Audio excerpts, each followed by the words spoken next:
Are you ready to hit some big revenue goals for your business in 2022? Well, in this video, I'm going to show you how to calculate your advertising budget to hit your goals. That way you have a better idea of how much money you're going to be needing to spend to hit certain income goals each month. One of my most asked questions is, Elle, how much should I be spending on my paid ads? And honestly, sorry, it really depends. There's not really a one answer that you can do for everyone. It depends on a few different things like your industry and the time of year. If you're a coach or in the wellness space, then in January, it's going to be more expensive for you to advertise because of higher competition. It also depends on your customer acquisition cost or your CAC. So that's how much does it cost for you to acquire a new customer? What are your income and your sales goals? Like how much are you wanting to actually make? And also, it depends on your expenses and any other cost that is going to ultimately take away from your final profit. It's honestly not so much about your budget, because if your ads are profitable and constantly making you money, then you're going to obviously want to increase your ad spend. But let's go ahead and break down some specific numbers so that this helps you calculate your advertising spend for your business so you have at least a starting off point. Let's say that you sell print-on-demand t-shirts on your Shopify store. You sell the t-shirt for $25 and have a cost of goods of $15. Your profit then on the shirt without overall expenses taken out is $10. Maybe you haven't done paid advertising before or you don't have a lot of data around it.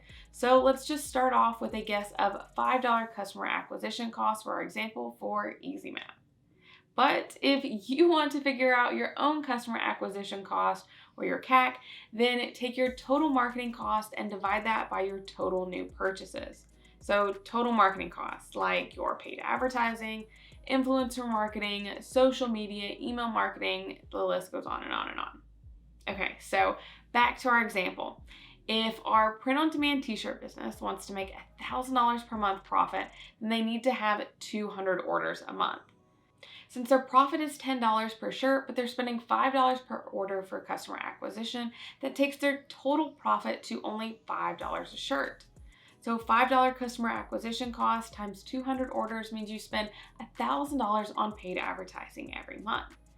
With that $1,000 paid ads budget, you would get an estimated 200 orders for an estimated sales amount of $5,000. $3,000 of that would go to cost of goods, and then there is a remaining $1,000 as leftover profit each month. Does that make sense? Did I lose you with the math somewhere along the way? Hopefully I have prompts on the screen to help. Now, keep in mind your acquisition cost may vary by time of year or type of your audience. So keep an eye on it and decide when is the right time for you to advertise your business. Also, with an e-commerce store, there is always a potential for profit improvement. So now think back to our example, but maybe this time you also got them to purchase not only the t-shirt, but also a custom coffee mug. Now you didn't have to spend any money to market to them again, and they spent more, which now means you don't have to get as many orders this month, or maybe you do and you make even more money. You always want to improve your average order value, and that's something that we talk about so much on this channel here. So if you haven't yet subscribed, then make sure to do so.